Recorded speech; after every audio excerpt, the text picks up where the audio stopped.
Hey everyone, thanks for taking the time to hear our year-end update. First, I'm going to turn it over to Rachel to talk about what's going on in the office. Hi everyone, we just wanted to give a quick thank you for everyone who provided donations for our Project Heartbeat Drive and making this another successful year, as well as everyone that was able to join us for our Christmas open house.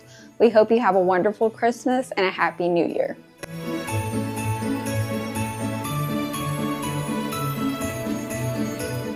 With the election in the rearview mirror, we have a much better idea of what the next 2 to 4 years will look like on the political landscape.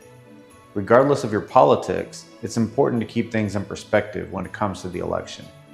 Generally speaking, the market cares much less about who wins the election than it does just getting the election over with. The markets like certainty, and when election season is taking place, there's a lot of uncertainty until the election's over. After elections, we know who will be running the government, and the markets can adjust to what they perceive the implications will be for the newly elected officials. And remember, at the end of the day, the stock market is ultimately driven by businesses and their profits, not by the government. It's been a good year for the markets so far.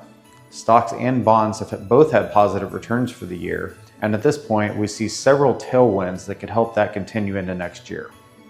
We see the Fed continuing to cut interest rates, which helps both sides of the table. When interest rates decline, usually that means bond prices go up.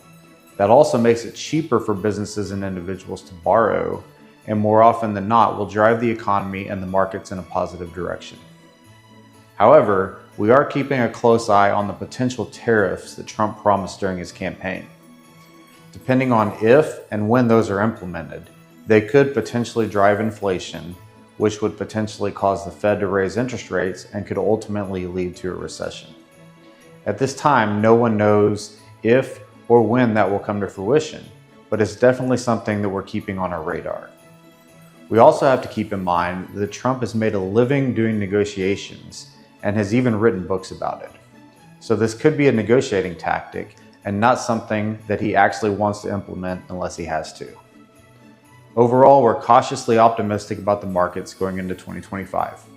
We're keeping a close eye on all the economic and political activity to make the best possible decisions on how to help manage your investments.